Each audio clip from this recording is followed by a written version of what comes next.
From Wall Street to Main Street to help small business owners have the same capital as corporate America and give them the same resources as a larger company. We cover business funding, business credit, scaling, business consulting, and much more. Check out the website at ShieldAdvisoryGroup.com. Welcome to the show, The Liquid Lunch Project. Hey everybody, welcome back to another episode of the Liquid Lunch Project. I am Matthew R. Meehan alongside my partner, the Professor Luigi Rosabianca. What's going on today, Lou? Matt, how are you, partner? Today we've got an interesting conversation. You and I are always struggling with the concept of running the business and not have the business run you. So we found a fine gentleman, a good old Midwest boy, Richard Shaull. Now, Rich's got a great background. After 2 years in business, that almost killed him. And I think that's what being in business is supposed to do. It's supposed to kind of grind you to a pulp. Rich made it his mission to ensure that other business owners and entrepreneurs didn't go through the same trials and tribulations. And what did he do? He co-founded Unleashed CEO. And I think the name gives it away. I think they find a way for entrepreneurs to scale and also give them the time to spend with your loved ones and maintain some hobbies and a good quality of life. So Richard, welcome to the Liquid Lunch Project. It's a pleasure to have you. It's a pleasure to be here, Luigi and Matt. So Rich, tell us how being in business almost killed you. Yeah, man. So I come from a family of entrepreneurs, so got the bug early and started my first business when I was 15. My second when I was 18, and then my third when I was 22. And in kind of my naivety, I was like, man, if one business is good, two is better, three is best. So, kind of a young entrepreneur, right, running around with my hair on fire, and kind of thought I was unstoppable because of the success of my first two businesses. And very quickly realized when I got into the world of kind of high stakes real estate investment, we started our RAIT. I pitched some of my wealthiest clients a business plan, and we started pouring a lot of money into one of kind of the top 10 rebound markets after the 2008 crash. This was in 2010. And I always joke and say that was the business that almost killed me. We had, investors threatening to pull out. We had project managers on site who just left, leaving projects unfinished. We had partners who literally stole money from us. We got defrauded by the state government. We were getting sued at the time. We had a storm roll through and do multiple six figures of damage to our properties that our insurance company was denying the claim. It was intense, to say the least. And I remember literally the day where I walked into my home, avoided my wife. I was in my first year of marriage at the time, and slipped into a spare room and curled up in a fetal position in the corner and cried out to God for help. And that was literally, man, for me. I was 22 and I was like, man, I faked it till I didn't make it. I play like I'm an entrepreneur or a CEO, and I don't know what the heck I'm doing. And I'm not even sure I'm an entrepreneur anymore. It was really just a total identity crisis for me, man. That dark moment, obviously I look back on that now and I'm thankful for the lessons learned. But I think as I've, continued my journey as an entrepreneur, as you said it, I find that is not actually that uncommon. A lot of entrepreneurs kind of, we're quick starts where we think anything is possible. And, somewhat out of hubris, sometimes we just roll into things and very quickly realize that as our business grows, there's a lot involved in actually making it successful. Some of which we don't even know how to do. And so, I remember, man, just honestly leaving that season, kind of one of the biggest takeaways was like, man, nobody should have to go through this alone. And I'm really thankful for podcasts like this and communities like this that you guys have created that help business owners hear other people's stories, pick up other people's wisdom, and not have to go through it alone. So Rich, everyone is standing by with a bated breath. How do you go from entrepreneur to executive? Forget the joke. Let's go right to the punchline. What's the solution? Yeah, man. So I think there's, I should give you the punchy version, but I always break this down that there's a philosophy and an identity, and then there's the tactics and the strategy. And so I want to start at the philosophy and identity level, which some of your viewers might not appreciate because a lot of entrepreneurs are A+ personalities. They're like, man, just give me the quick hack and tactic. But pardon me for 1 second, because I think it will be valuable. Okay. I think the first thing that you have to realize is that what got you here will not get you there. So what got you into business as an entrepreneur is not what will allow you to scale your business to the next level. For a lot of entrepreneurs, they have great sales ability, hard work ethic. They're very talented at sales and casting vision, and they'll do kind of whatever it takes. Work the long hours, put in the long nights, all of that. What happens, unfortunately, as a result of that, though, is that most entrepreneurial companies get completely built around the owner and founder, right? Where everything is dependent on them. I call it an owner-centric structure. And the unfortunate consequence of that is as soon as your business grows to a level that is bigger than your personal capacity, the wheels start to come off. And this is where a lot of entrepreneurs are stuck, right? And they're looking for a quick hack and a quick tactic. But the philosophy here and the identity here is, number one, the philosophy is understand that what got you here won't get you there. You cannot work your way out of this issue. You really can't. Rich, you're touching on such a sensitive topic for us. Matt and I have this mutual cringe time. Whenever we see a small business entitled John Smith's Roofing or Jack Jones's Dentistry, I cringe because that business dies with the owner. The owner goes on vacation, the business ceases to exist. The owner, God forbid, breaks his leg, the business ceases to exist. How do you, from a philosophical standpoint, get somebody you spent 30, 40, 50 years being type A, you've excelled in school, you've excelled in business. Why are we, us three schmucks, going to tell you, this very prominent professional, to think differently? What's the key? I think the first thing I would do is, if I was an entrepreneur, I would look at, not just what you have accomplished, but look at that and then the gap to what you want. So don't listen to me for a second. Listen to your own vision for a second and ask yourself the question, right? Can I accomplish what I actually want, which in most cases is time and financial freedom, right? With my current way of operating, right? Can I accomplish what I want with my current way of operating? And most of us, in an honest moment as an entrepreneur, would say no. We know that to be true. So you don't have to listen to me, but listen to your own good common sense for a second by asking that question.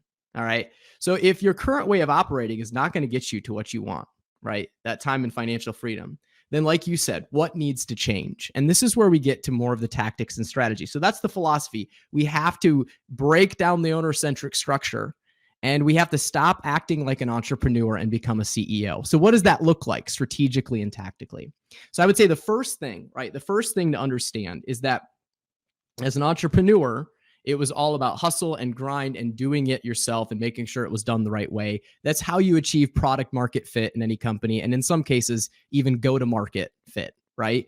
But if you're past that, what you have to understand is that the role of a CEO, the first and most important role of a CEO, is to assemble the team to actually achieve the vision of the company and the strategic plan of the company. A great book, again, if you don't want to listen to me, Good to Great talks about this, right? Where he says it's all about who before what. If you want to go from good to great, you have to ask the question, who do we need before we decide what do we need to do?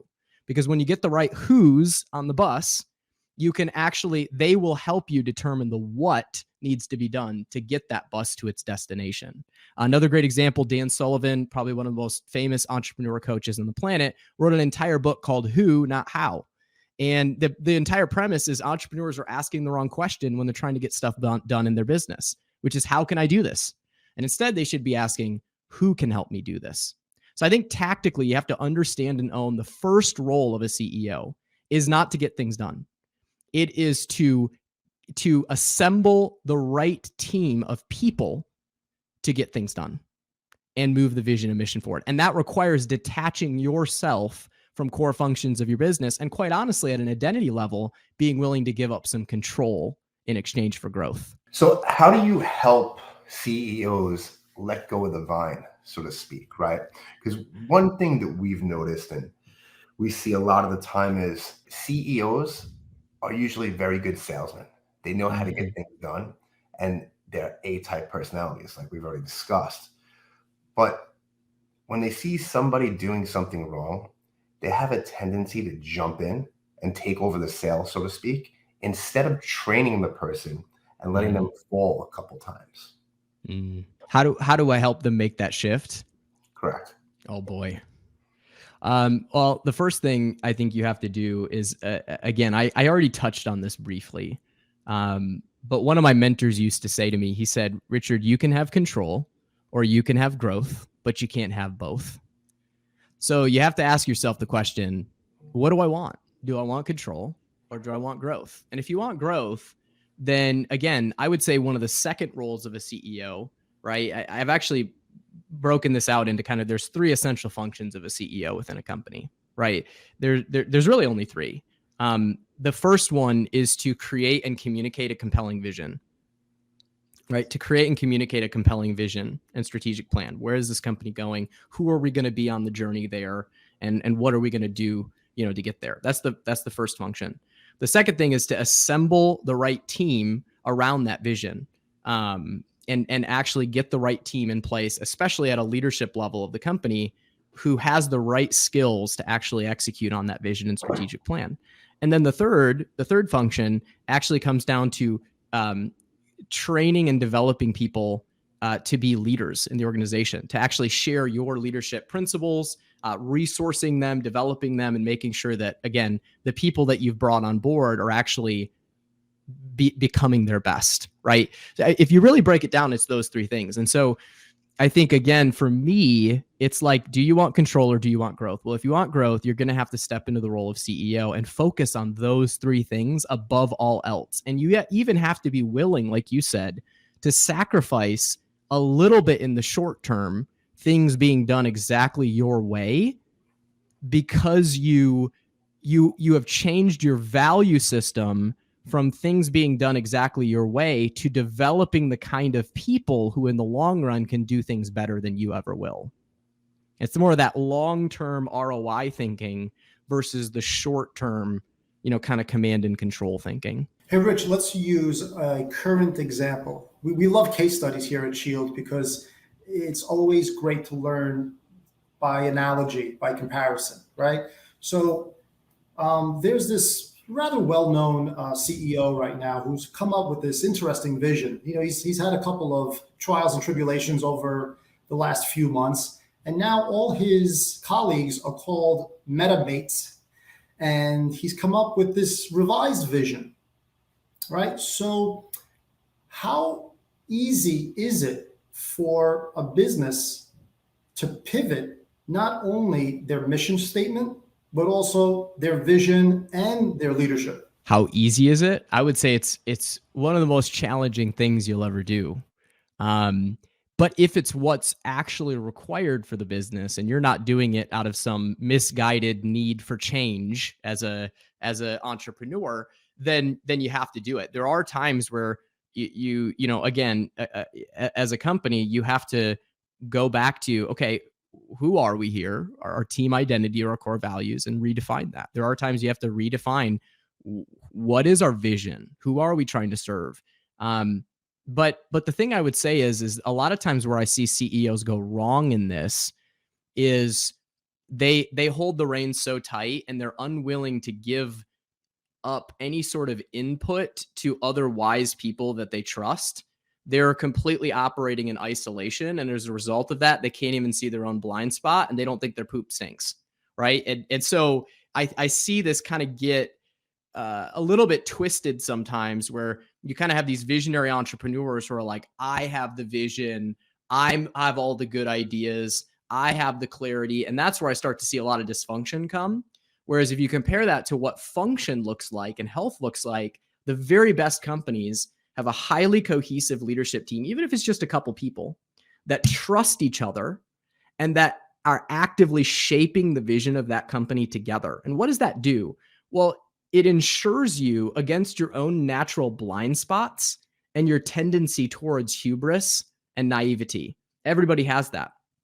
And if you're unwilling to submit your vision to a small group of people who you trust, those who can help you figure out the what, then I would go so far to say is you're dangerous as an entrepreneur as your company grows. Like you're a danger and a hazard to the company more than you are an asset. Your vision is an asset, but only to the extent that you're willing to trust other people, let them in, and be just as submitted to the achievement of that vision as any other member of your leadership team.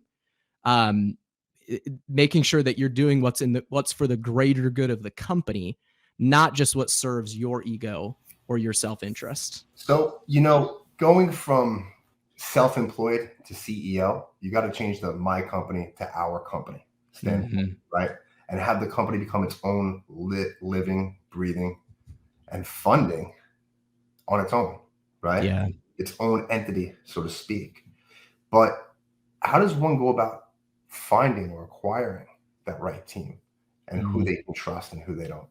So I think this is what you guys actually broke down into a method where you really excel. So I'd like to learn a little bit more about that too. Yeah. So here's what I would say.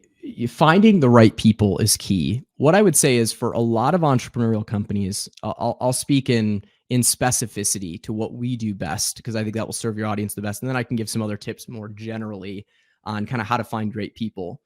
I think for a lot of entrepreneurs, this idea is very overwhelming. And so what we've found over time is even building a leadership team is overwhelming.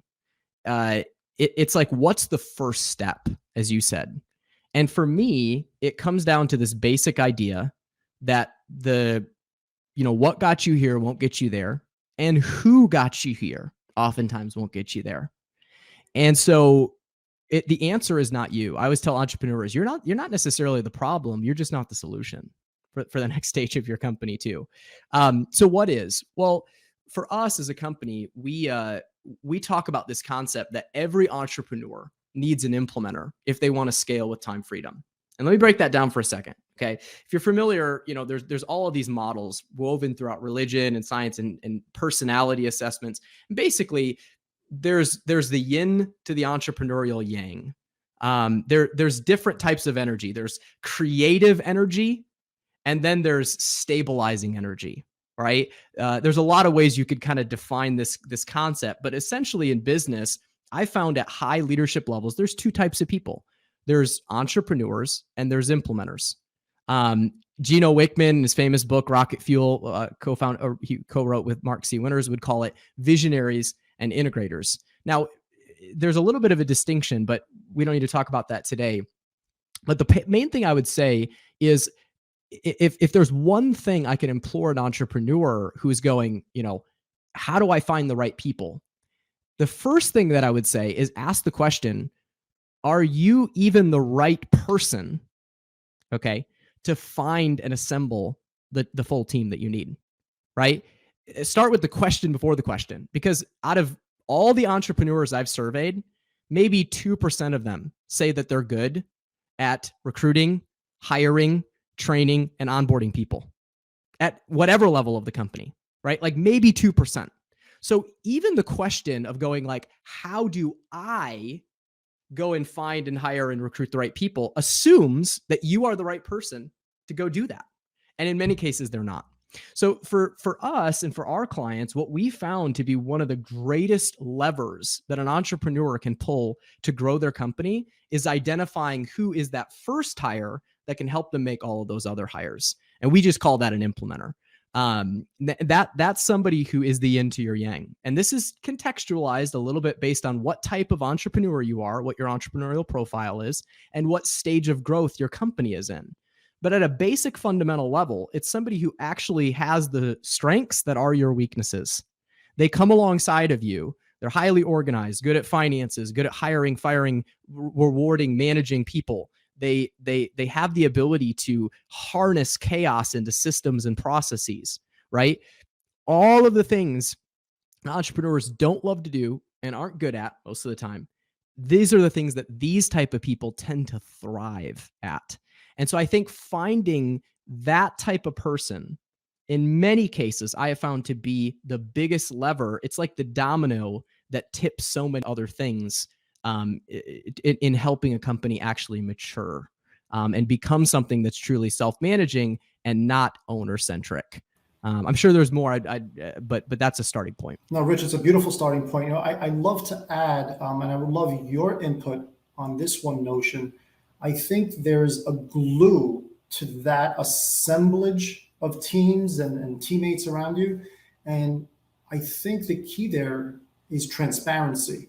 Because if the entrepreneur, the CEO, is transparent in his methodologies, in the operations, in the protocols, we all know where we're going together. There's nothing's hidden under the sheets, right? This is our pricing. This is our preferred pricing. This is our tier of membership. This is our preferred membership. There's nothing. There's no smoke and mirrors. Give us your insight. How critical do you think transparency is in the culture of a company? I think transparency is huge, and I don't think it's something entrepreneurs tend to be very good at, particularly because that salesman ability that Matt talked about earlier, right? There's this level at which you sort of need a chip on your shoulder and some level of bravado and ego to just start something from scratch, right? So you kind of go out into the market and you're like, anything's possible. We can do this. We're going to take over the world, as you guys said before this. And that's not all bad. There's some strength in that. And there's some power to, not all hubris is bad. I'm reading a book by Peter Thiel right now where he talks about how we need a little more hubris. And I thought that was a fascinating comment.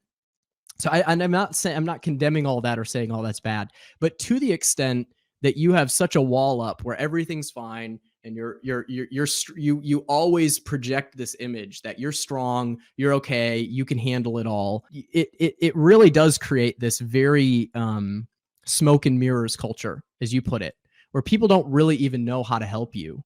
And they don't know how to take ownership of things within the company because you are projecting this image that you've got it all under control and you don't. And I think so. I would say transparency. I would maybe even take that a step deeper and say transparency and vulnerability is key as you grow your company. Like being willing to go, here's some areas I'm weak in. Here's some areas I need help in. Here's some areas I don't have clarity in right now. I'm not telling you to be like a weak, a limp fish in your company and just kind of flop around and not have any authority or, if you're a male masculinity, I'm not telling you to get rid of all that. I am saying that vulnerability is an accelerator to connection. So if you want to have a strong connection with your team, you're going to need to learn to be transparent and vulnerable, or people won't really trust you. Deep. CEOs, I hope you're listening. So Richard, tell us a little bit about your business. What's Richard Shaull 2.0, actually 3.0, right? What's your future look like? Yeah. So for us, one of the things I'm most excited about right now, Luigi, is we've just identified that there's a massive gap in the market of these type of implementers. And after now doing helping hundreds of CEOs kind of make the transition, as we say, from chief everything officer to Unleash CEO by helping them recruit and train their kind of implementer counterpart. We've just identified that there's only so many of these people available on the market, right? As Matt said it earlier, kind of the staffing shortage. And although we've gotten really good at using our clients' vision as a lever to attract these people who are off market and aren't even looking for a job, what I really feel like is next for Unleash CEO and for me is really changing the dynamics of supply and demand for the talent pool that entrepreneurs have to tap into, because there's so little supply of these type of people compared to the demand of how many entrepreneurs need them. And we're on a mission to change that. And so it's funny because I feel like now what I'm jacked about is I feel like we've sort of cracked the code on what do the raw materials of these implementers look like? And there's a lot more people who have the raw materials than you would guess. The challenge is they may just not have the training or experience to fully draw that, refine those raw materials into gold. And so what we're kind of in the process of building is a training, platform for implementers. There's a lot of people out there trying to train entrepreneurs how to be better at managing and running their business. But, we're pulling in, corporate executives, people who have bumped up against major ceilings in their career, even though they're incredibly talented, have tons of raw materials, but they just have no ability to truly learn what it looks like to lead as a high-level executive, not to mention do that with an entrepreneurial company. We're taking those people in, starting to incubate them, give them real-world experience, train them in kind of the 5 essential skills that we found these implementer types have to master to run and build like a self-managing company. And then now we really believe if we can do that over the next couple of years, we'll change the supply and demand dynamic for entrepreneurs and be able to just flood the market for our clients and beyond with people who really can take a business from, good to great, and take a business from owner-centric to self-managing and truly scalable. Richard, that's a wonderful sentiment, but I think there may be demographic and cultural reasons why this gap in quote unquote implementers exists. Think about our system of educating people, right? We've educated probably an entire generation of niche specialists. You don't go to law school, you become an intellectual property lawyer. You don't go to medical school, you become an oncologist for pediatrics, right? So you spend so much time specializing in your little field, and you may be an expert in your field, but it gives you such a narrow spectrum of business understanding. So, Richard, I think it's your duty to create Implementer University to solve the nation's problem. Implementer University, here we come, man. That's what's got me excited, because one of my favorite terms for this role in business, there's a lot of terms out there: COO, president, chief of staff, executive administrator. There's a lot of terms, but my favorite is actually general manager. And typically it gets used more often in like manufacturing and some other things, but it really is like, it's a master generalist of business.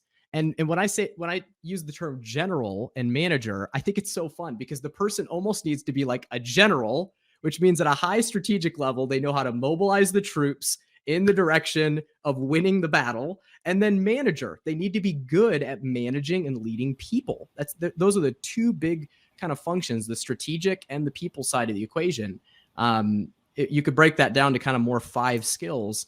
But you're absolutely right, man. And that's why I think there is such a gap in the market. You kind of have entrepreneurs who become generalists just by necessity, but really aren't wired for it, at least at levels of scale that our clients want to achieve. And then, like you said, you have a lot of niche specific experts. And that gap in the market is huge. And I do honestly feel like, man, it's part of our company's mission and my mission to bridge that gap. So come on, man. Next couple of years are going to be exciting. It also flows the other way too, right? Because people that start a business may not have the vision for the business, but they're very good at managing it. So that's why you see a lot of companies that bring in outside CEOs so they can bring the visionary on, right? They're in the forest, but they're only staring at the tree. They don't have the bird's eye view, right? And sometimes you need to bring somebody else in from the outside, whether it's to be the CEO of your company or just hire experts around you to help you find the who's that you need to help your vision go to the next level. So true, man. Yeah. And there is an 80-20 ratio here. I think there are people who don't even really identify as entrepreneurs. They're like, I'm just a business owner, and they love running and managing the business. But for them, it sort of, for me, comes back to like, what do you want? Because if the level of vision you have is not comparable to maybe the numbers or level of scale that you want to hit, then yeah, you may need to bring somebody in who has more of a vision, has that tendency. It's what Gino Wickman talks about in his book, Rocket Fuel, right? Where it's like these 2 chemical agents combine to create explosive force and thrust for a company. And you really can't have just one or the other if you want massive growth. You really do need both. I think there's a third level to this too. And this is what I truly do believe. So you have self-employed, you have CEO, and then you have, on top of that, investor or advisor, right? What are your thoughts on that? Totally open and honest. My daughter just came and started banging on my door. I'm not sure what was going on. So, Listen, I have a 10 and a 7-year-old. As a matter of fact, today I'm leaving right after this to go pick her up from school. and we're flying out to Tennessee for the weekend, just me and Hunter. So that should be cool. I totally get it. I did not hear a word you just said. Could you repeat that question? So I said, what I was saying was, I think there's a third level to this too, right? You have self-employed, you have CEO, and then you have investor/advisor, right? So maybe you want to take it to the CEO level, but if you really want to go to the next level after that, you have to be able to have a track record in both those areas on top of things. That's so true, man. I think another thing that a lot of, we've branded our company Unleashed CEO because that's the most common transition people are making, right? From kind of that, managing and running the day-to-day to actually being able to focus on the future, focus on growth, right? Focus on expansion and the vision. The one thing I would caveat that with is there's a lot of people listening who, like you said, they have aims to sell, right? Their business. They have aims to use that capital to invest in other businesses. A lot of entrepreneurs I talk to, that is part of their long-term vision. And what I would say to them is you really have to, I almost think the same principles apply. It's just they apply in multiples. So it's like if you can master handing off the reins of one business and getting the day-to-day fully off of your plate in one business, put an implementer in place, work with them to build a self-managing team and a systemized enterprise that you can actually exit completely the day-to-day, then now you sort of have a pattern and a template to go and do that with other businesses. Whether or not you ever get involved directly in the day-to-day or you sit more in a board of advisors and investor role, you now have a pattern and a template to somewhat do that repeatedly. And so I think what I would advise any entrepreneur who really sees that as part of their long game plan, it's even more important that you master what we talk about today, do it successfully in at least one of your companies. I know there's a lot of serial entrepreneurs probably listening, so that you can repeat that in the future as you invest. Great. Rich, I have one question for you. I want to be respectful of your time, but before we let you go, I ask everybody on this podcast the same question. So it's your turn. You're up, buddy. What does success look like to Mr. Richard Shaull? Man, success for me is showing up powerfully as the person that I chose to be every day. That's what success looks like for me. It's not so much a goal or an outcome. The goals and outcomes will come if I show up as the person that I've chosen to be at an identity level every single day to my family, to my business.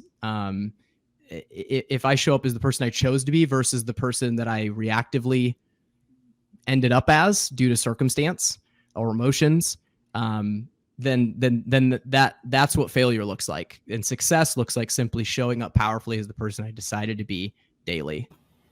Matt, my vote for the best answer ever. Yeah, that's up there. You're in the top 3 with that one. So Rich, do me a favor, tell everybody where they can find you on the socials, how they can get in touch with Unleashed CEO, because I'm sure you're going to have a lot of people listening that want to know how to take the next steps and reach out to you. Yeah, Matt, thanks for asking. So you can always just go to our website, unleashed.ceo. There's no .com. We get that question a lot. It's just unleashed.ceo. Find out a little bit more about us. I'd also recommend there's a training you can click through to on that website, specifically on kind of the methodology of this, but also it's called How Top 1% Entrepreneurs Build Self-Managing Companies by Hiring Their Team's Missing Link.